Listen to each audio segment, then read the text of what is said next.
amigas de Plenilunia, ¿qué tal? Les damos la más cordial bienvenida a este espacio de Plenilunia junto a ti. Hoy, 31 de diciembre de 2020, cerramos este año 2020, un año vertiginoso, un año en el que hemos experimentado muchas emociones, muchos sentimientos que quizás no hemos podido manejar en este año que yo llamaría lleno de incertidumbre. Y pues les damos la bienvenida. Hoy vamos a tener un tema, la verdad es que creemos que será de mucha utilidad para muchos de ustedes. Un programa que hemos llamado Duelo en la pandemia de 2020, cómo manejar las pérdidas. Y es que justamente como lo comentamos, este año lleno de incertidumbres, hemos experimentado muchas pérdidas. Pérdidas desde la rutina diaria que llevábamos a cabo, pérdidas del trabajo en algunas personas, pérdidas de la salud y también, pues creo que lo más importante, las pérdidas de nuestros seres queridos. ¿Cómo manejamos todos esos sentimientos que quizás no han cerrado? ¿Cómo nos despedimos de esos seres queridos que no pudimos ver físicamente en su momento y que no sabemos cómo manejar todas esas emociones? Para eso, justamente hoy hemos invitado a un gran especialista, se los voy a presentar. Él es suicidólogo Carlos Valencia Barrera. Carlos Valencia Barrera se ha dedicado a la docencia y administración e investigación en diferentes universidades y centros de educación. Durante más de 15 años y hasta el día de hoy ha sido conferencista y ha dado talleres en temas relacionados con la filosofía, teología, psicología y espiritualidad. Desde el año 2012 es suicidólogo y fundador de Efecta Cum AC y el Instituto ECAC. Carlos, ¿cómo estás? Te damos la más cordial bienvenida a Plenilunia. Muchísimas gracias, Gabriela, para mí, y buenas noches a todo el auditorio. Es un gusto poder compartir, poder platicar con todos ustedes sobre estos temas, como dices bien, un cierre. Vamos a cerrar, estamos cerrando. La cuestión de cerrar viene la apertura, y esto es lo que vamos a tratar de platicar con ustedes sobre el duelo, sobre las pérdidas, por supuesto, y cómo se relacionan una a la otra, y qué podemos hacer y qué estamos haciendo, y qué no debemos hacer también para enfrentar estas pérdidas que durante este año hemos tenido. Por supuesto, Carlos. Y justamente el tema de hoy, duelo en tiempos de pandemia, cómo aprender a manejar las pérdidas. Sería muy importante que pudiéramos aprender a conocer el duelo. ¿Qué nos puedes decir del duelo, Carlos? ¿Qué es? ¿Cómo lo experimentamos? ¿Cuál es la vivencia normal en el duelo? Y también cuándo hay señales de alerta, cuando ya no estamos sabiendo manejar un duelo, Carlos. Con mucho gusto, Gabriela. El duelo se manifiesta como un abandono, y esto viene a ser una situación preexistente. Todos los seres humanos hemos sido abandonados en algún momento de nuestra vida, ya sea por fuerzas, ya sea por padres, ya sea por amigos, ya sea por seres queridos. Tiene si ustedes me permiten el término, tiene una idea casi estiva, es decir, la idea de salir del vientre, ¿no? El hecho de estar en un mundo interno totalmente protegidos, blindados de amor, cariño, ternura, calor, y de pronto este alumbramiento que viene a ser un desprendimiento y al mismo tiempo un abandono de aquella instancia que algunos le llaman narcisista o de plena satisfacción, y otra en donde viene el despropósito, ¿verdad? El frío, la ausencia, el hambre. Entonces, esa primera infancia, por supuesto que en algún momento queda presente en nuestro inconsciente, y cuando se manifiesta alguna pérdida, el duelo comienza cuando hacemos consciente esa pérdida. Pero aquí hay que estar muy conscientes. Cuando hablamos de pérdidas, casi siempre significamos un duelo, y lo que hacemos tradicionalmente es verlo como en etapas. Y se habla mucho, hay tanatólogos y tanatólogas que hablan sobre las etapas del duelo. Algunas son 7, otras 5, otras 4. Lo que sí yo quisiera decirles, y en mi papel de tanatólogo, sería lo siguiente.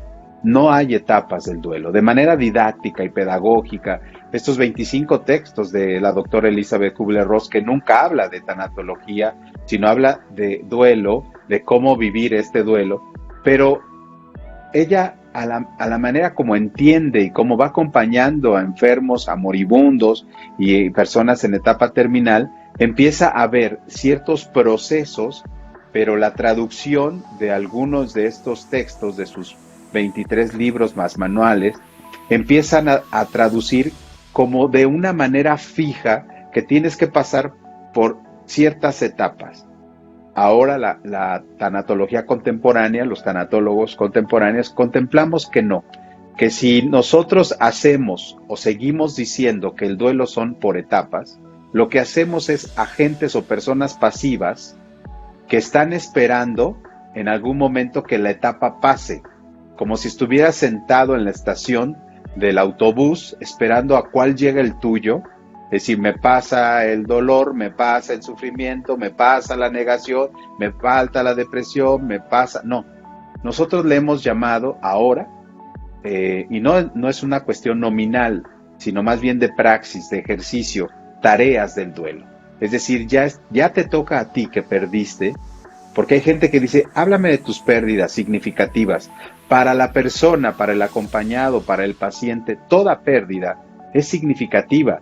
Para el tanatólogo, para el terapeuta, el especialista en duelo, pues él no puede significar qué es una pérdida significativa o no. Eso lo tiene que referir a la persona que está escuchando y acompañando, porque la pérdida depende de la psique del sujeto, no depende del objeto que se perdió. Si se pierde un padre o madre de familia y de pronto un hermano llora de manera abrumadora, y uno de los hermanos no llora absolutamente nada, no quiere decir que el que más llore o el que más sufra o el que más tenga estos espasmos histéricos va a necesariamente a que amar más o a lo mejor se siente más culpable. Es decir, cuando vemos estos procesos y estos ejemplos y estas narrativas, decimos es que es difícil meterles a todos las etapas. ¿Por qué no mejor tareas y hazla en tu tiempo, y hazla en tu espacio, y hazla en tu momento?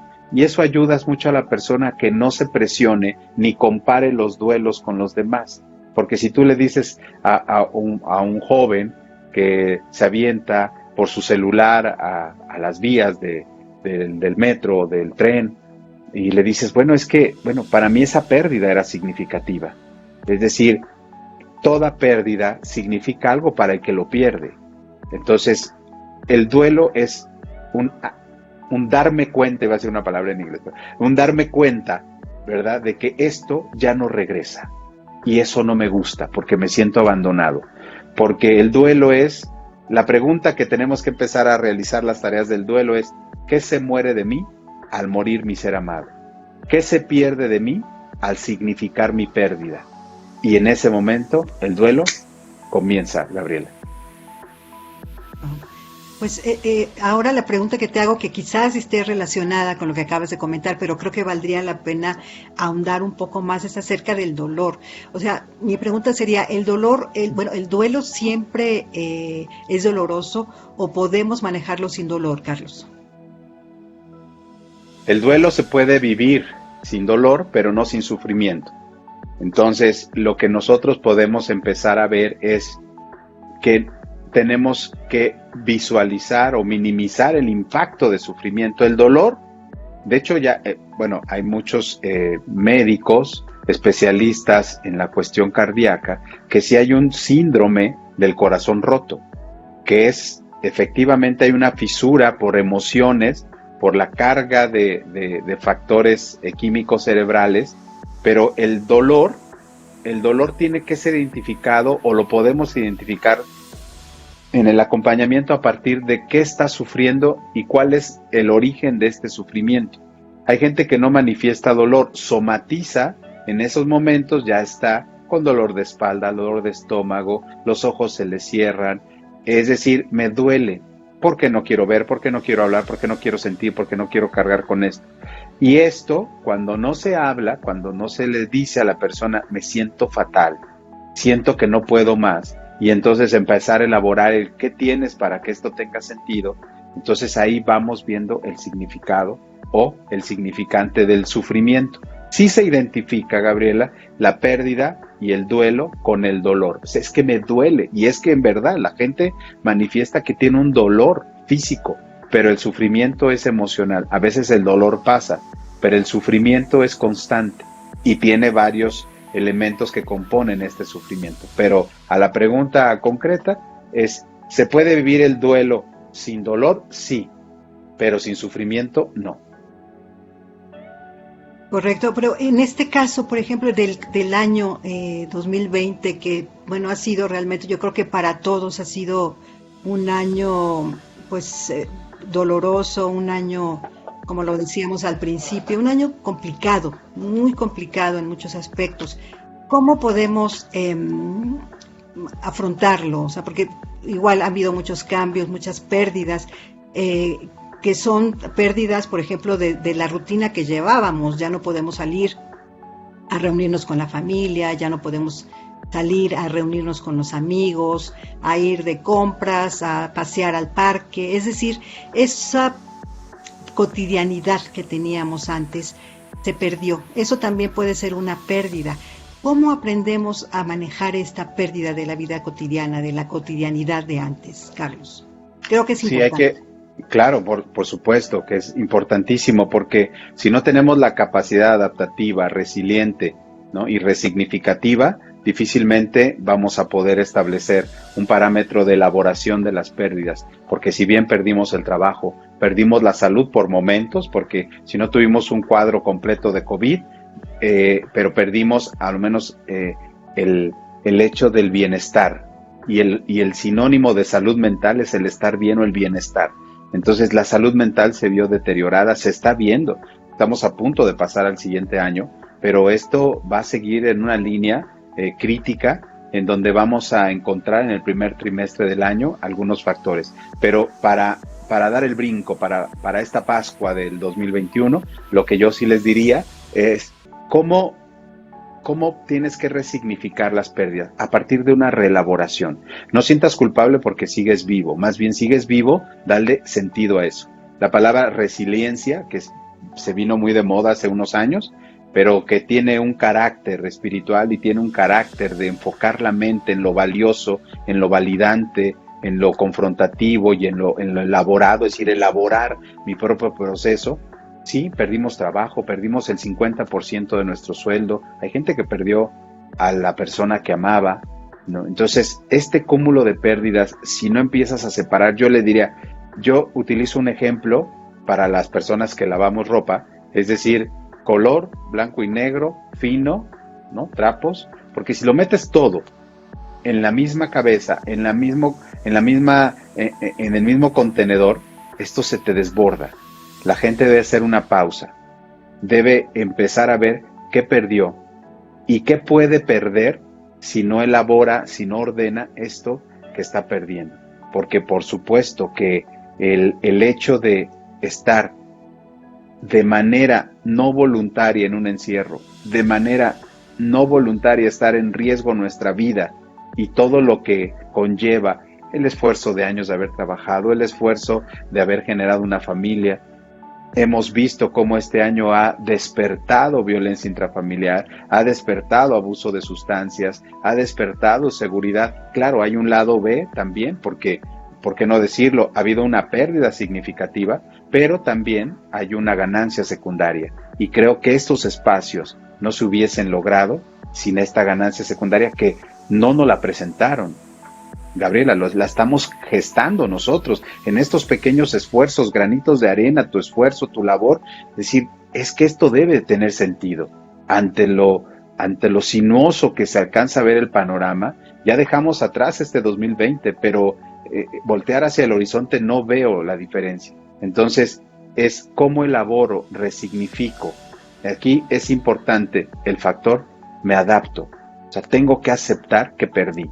Y tengo que aceptar la oportunidad o la crisis, le llaman algunos, para poder generar una modificación en mis actitudes sobre todo. Y esa es lo que le llaman algunos ganancia secundaria. Seguramente en estos momentos que nos están viendo los lectores, están preparándose ya para la reunión. de la familia más inmediata para despedir el año. Antes de pasar justamente a las pérdidas de los seres queridos, que es un tema muy importante, a propósito de lo que nos comentas, ¿cómo podemos apoyar a algún amigo, algún familiar incluso, sobre justamente las pérdidas? ¿Qué es a veces quisiéramos decirles algunas palabras exactas que puedan reconfortar a la persona, pero no sabemos cómo. Quizás hasta decimos cosas que no debemos decir y en vez de ayudar, empeoramos las cosas. ¿Cuáles serían las recomendaciones que nos haces en ese sentido? ¿Cómo apoyar a un amigo, a un familiar que está pasando por un proceso así? Es importante, Gabriela, tener un plan de seguridad emocional. Esto hay que desarrollarlo.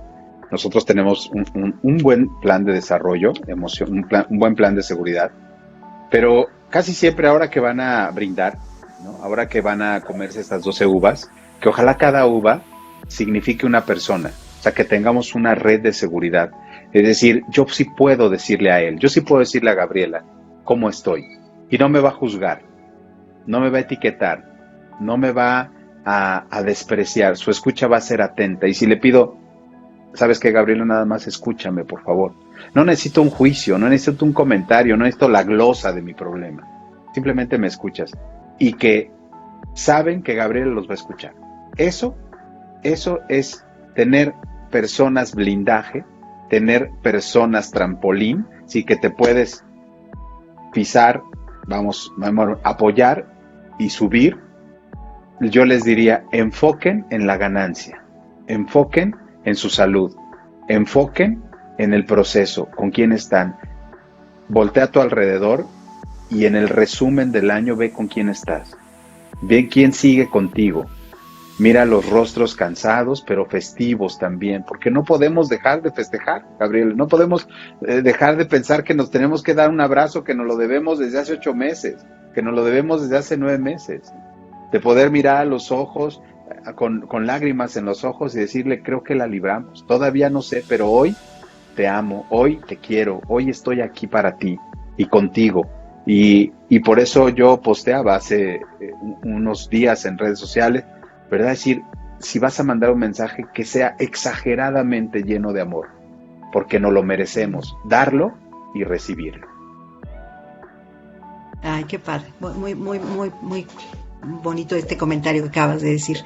Y bueno, llegamos a un tema, la verdad es que creo que es muy necesario, sí, también es complicado, pero es importante tratarlo, y es justamente acerca de las pérdidas de los seres queridos.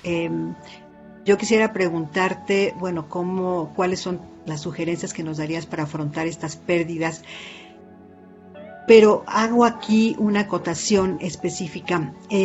Si es diferente el duelo, o sea, manejarlo, o el duelo incluso cómo se vive de una persona que falleció en condiciones, por llamarlas de alguna manera, convencionales, a una persona, un familiar, un fallecido, que pues no, bueno, en este caso también murió por ejemplo por COVID, no pudimos verlo, no pudimos despedirnos físicamente, no tuvimos ahí el cuerpo para despedirnos de él, de esta persona. ¿Cuál sería la diferencia entre estos dos escenarios y cómo podemos manejar estos escenarios, Carlos?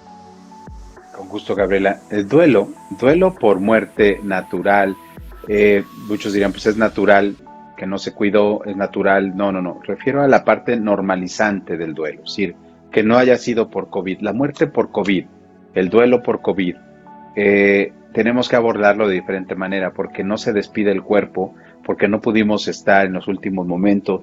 Nosotros hacemos, y lo hemos estado haciendo durante este año, lo hicimos, tratar de poner una cámara, un teléfono, tratar de que viera a la familia, hacer un cierre, una carta de despedida o una galería de fotos en donde él pueda ver, depende del estado de deterioro que COVID le haya generado, pero el duelo por COVID es un duelo que de entrada, los duelos se complican con el tiempo, Gabriela, cuando no se elaboran, pero este duelo empieza complicado porque fue forzado. O sea, fue forzado. Yo no me interesan las causas, si la persona se cuidó, tomó sana distancia. Eso la verdad es que a una persona que fallece por COVID, juzgarla todavía de eso y se me hace un despropósito. Pero a lo que voy es, sí, efectivamente, este duelo es complicado desde el principio, porque no me pude despedir. No hay persona que nosotros hemos acompañado a familiares que han fallecido su persona que amaban por COVID. Sí, es que no pude despedirme. ¿Qué sugiero? Que hagan una carta de despedida, que hagan un holocausto, que hagan un ejercicio, una técnica familiar, que todos, yo con gusto, ¿verdad? Si alguien desea después profundizar, hay 100, 200 técnicas, pero yo tengo unas 12, 13 técnicas que siempre recomiendo. Por ejemplo, la galería de fotos, y detrás de la foto, las que todavía tenemos fotos físicas, escribir. Pero sí, es un duelo, el duelo por COVID es un duelo forzado, es un duelo violento, es un duelo de enojo, es un duelo de pudo haber cambiado la realidad, es un duelo como todos no se cree, el shock o la primera instancia, y hay que trabajar desde ahí, desde la clínica, desde el hospital, desde la sala de urgencias, decirle a la gente. Obviamente te metes en terrenos, y que me gustó lo que dijiste, a veces decimos cosas que no debiéramos decir o que no podemos decir, o que a veces las decimos sin pensar, pero hay un elemento trascendental, espiritual, sabio, decir, despídete. O sea, si realmente hay un elemento de fe, puede ayudar a que esta persona, ya la persona que fallece obviamente está en un plano totalmente diferente, pero nosotros, el bálsamo que recibimos al despedirnos, al hacer un tributo, un homenaje, un requiem, es decir, una despedida santa, que esto significa relacional. Entonces, obviamente, sí, la muerte, el duelo por COVID es un duelo complicado, porque no hay cuerpo que velar, porque ya no se puede velar, porque ya no me despedí del padre, porque es un duelo que lo primero que genera, Gabriela, es mucha culpa, lamentablemente. Culpa, y yo creo que también enojo, porque Claro. yo creo que no hay que olvidar las condiciones en las que estamos ahora. Eh, a veces, ya, bueno, en este momento ya no hay ya está saturándose los hospitales. Sí. Entonces hay familias que están peregrinando para llegar a tiempo para salvar a su ser querido. Quizás el no haber llegado a tiempo pueda generar culpa y tal vez enojo, ¿no? En este sentido, ya en estas cuestiones que estamos viviendo, ¿cuáles serían las claves que tú nos darías justamente para, pues, no sentir culpa? Porque a veces es inevitable sentir culpa. ¿Qué palabras, qué claves serían importantes decirle? Yo la clave que sería es, y ahorita que dices que hubo personas y que sigue habiendo personas buscando hospital, buscando una cama COVID en algunos hospitales. Recuerdo hace más de 2000 años también alguien estaba buscando posada, lo acabamos de vivir hace una semana, ¿no? Que no, nada más no podían generar vida, y estaban buscando un lugar donde generarla. Y algunos están buscando todavía un lugar en esta natividad que pasamos, en donde este sentido de pertenencia, que la pérdida se vuelva ganancia. ¿Qué decirle a la gente que perdió a alguien por COVID? Uno, no nada más conjurar la culpa, es decir, no te sientas culpable. Eso, lamentablemente, no sirve absolutamente de nada, ¿no? Es decir, y repito lo que habíamos dicho al principio, ¿qué se muere de ti al morir tu papá, tu mamá, tu pareja, tu esposo, tu esposa? Porque depende de lo que se haya muerto, es de lo que no te quieres desprender. Y eso de lo que no te quieres desprender es la culpa, porque sientes que pudiste haber hecho algo más. ¿Qué querías hacer y qué dejaste de hacer? Que la persona, ahora que va a dar un abrazo y gritar feliz año nuevo, lo único que deba sentir es generosidad. La clave sería, ¿cómo contrarresto esta culpa? Siendo generoso. ¿Con quién? Contigo. Háblate bonito, apapáchate, quiérete. ¿Pudiste haber hecho algo más? No lo sabemos. Lo que sí es que estás aquí para darle sentido a tu vida, que esa muerte de tu ser amado no haya sido en vano, que tenga sentido. cambia, modifica, deja de ser como eras. No significa que al morir la persona se muere el amor. El amor está ahí, su presencia está contigo. Entonces, rebobínalo, signifícalo diferente, vuélvete la causa de vida para ese que ya no está. Bien, Carlos. ¿Y estos temas cómo los podemos manejar con los niños? Justamente cuando hay alguna muerte en la familia, los niños, incluso los adolescentes, a veces es complicado que puedan dimensionar lo que está sucediendo. ¿Cómo tratar estos temas con los niños, con los adolescentes, Carlos? Es un tema muy delicado, porque los niños significan y resignifican la muerte y la vida muy diferente. Cuando alguien quiera, yo así se los digo abiertamente, cuando alguien quiera decirle a un niño que falleció su abuelo, papá, mamá, tiene que ser un rostro amigable, un tono calmado, que no proyecte ansiedad, que no proyecte lágrimas, que proyecte tranquilidad. Puede ser un tío, la mamá, alguien que no esté desconfigurado por la muerte en ese momento, porque no puede ser un profesional, y esto suena rarísimo. Nosotros podemos asesorar al adulto dulce que le va a dar la noticia al niño, pero no podemos ir al niño. Para el niño somos un ajeno, un diferente, y si el niño ha tenido conflictos con los adultos, que otro adulto llega, por muy preparado que esté, no va a tener la estrategia, porque no hay estrategia que te genere confianza. El niño no va a confiar.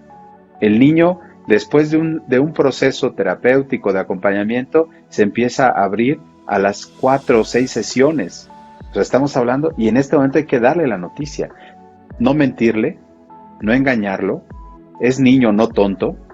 Entonces, tenemos que decirle las cosas, pero alguien que puede ser que le tenga confianza y que conozca, esto es importante, que conozca las pérdidas del niño, desde el carrito, la pelota, su historia de pérdidas, porque va a decir, es una pérdida más. Y ojo, muy importante, y esto lo digo con todo el respeto teológico que se merece la explicación, no le digas que está en un mejor lugar, no le digas que está gozando de una vida plena, que está con Diosito, que está tocando el arpa y que se la están pasando súper bien tu abuelito.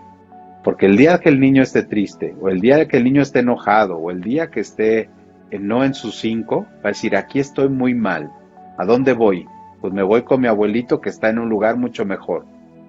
Y ahí podemos poner en riesgo. Sé que lo hacen o lo hacemos de la mejor intención, Gabriela, pero las palabras, cuando las dice un adulto, no son las mismas que entiende el niño. Entonces esto hay que tenerlo muy en claro, es qué le decimos. Siempre los cuentos funcionan, las narrativas, los ejemplos. Si es un niño kinestésico, con juego, con una película, con una narrativa, con una historia. Antes, y de hecho hay mucha literatura en ese sentido en García Márquez, porque García Márquez en todas sus obras habla mucho sobre el suicidio y también sobre el duelo, de que lo llevaron, el coronel no tiene quien le escriba, lo llevan al funeral del coronel. Y cuando era niño dice, no entendía nada de lo que estaba pasando.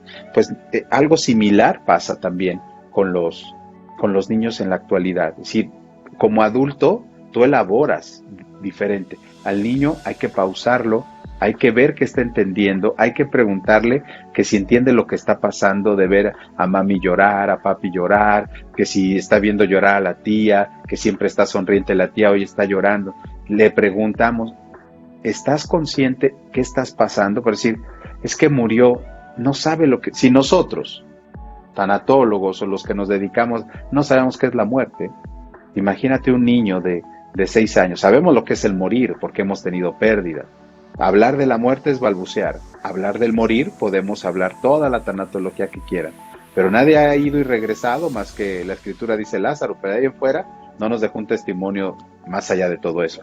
Pero con un niño hay que tener, y con el adolescente, él va a actuar siempre en tono de, el adolescente tiene un delirio de omnipotencia, en donde él puede hacer absolutamente todo, ¿no? Y en ese sentido, siempre está un poco en el borde del carácter. Entonces, igual, ¿verdad? En un momento tranquilo, en un momento decir, ¿Cómo le digo de la muerte?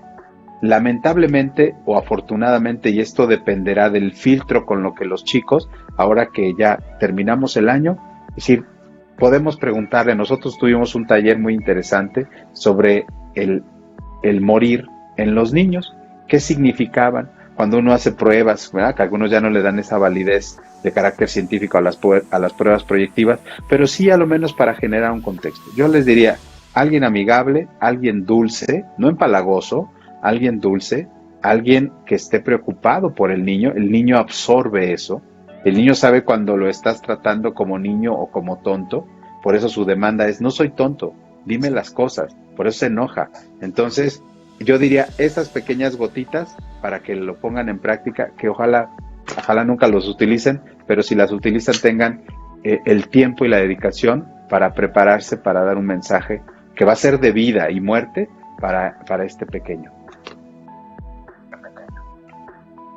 Sí, es interesante esto que comentas. Entonces, no decirle que su familiar está en un lugar mejor, no decirle que está en el cielo, pero tampoco hablar de la muerte como muerte.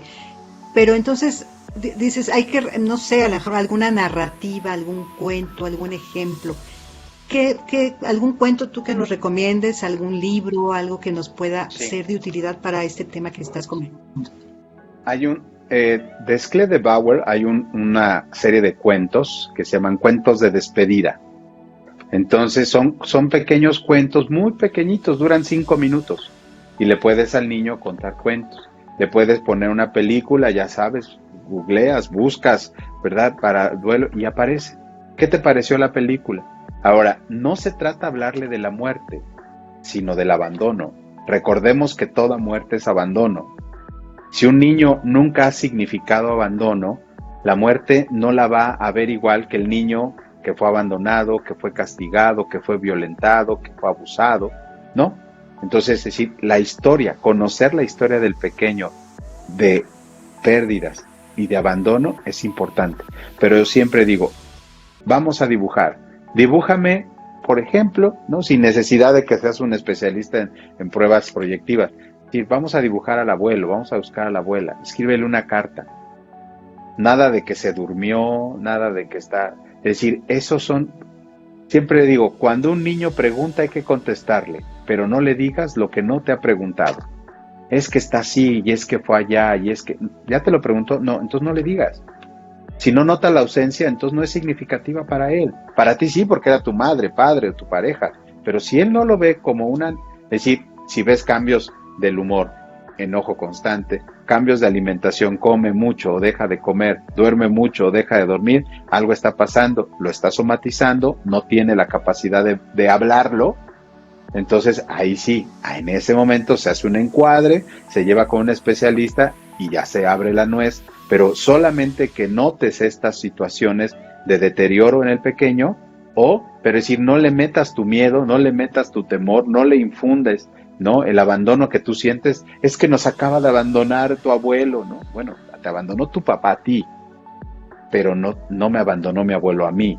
Es decir, yo sé que lo hacemos de manera muy coloquial, pero coloquialmente también podemos hacer un pequeño daño, por decirlo de alguna manera, pequeñito, tiene niveles de resolución, pero yo siempre he pensado que en la familia hay gente con más capacidad que otros, y no necesariamente al niño. El niño se las pasa muy bien con la tía, con el tío, se la pasa muy bien con el primo mayor, con el hermano mayor. A veces el hermano mayor significa más vínculo que el padre o que la misma madre.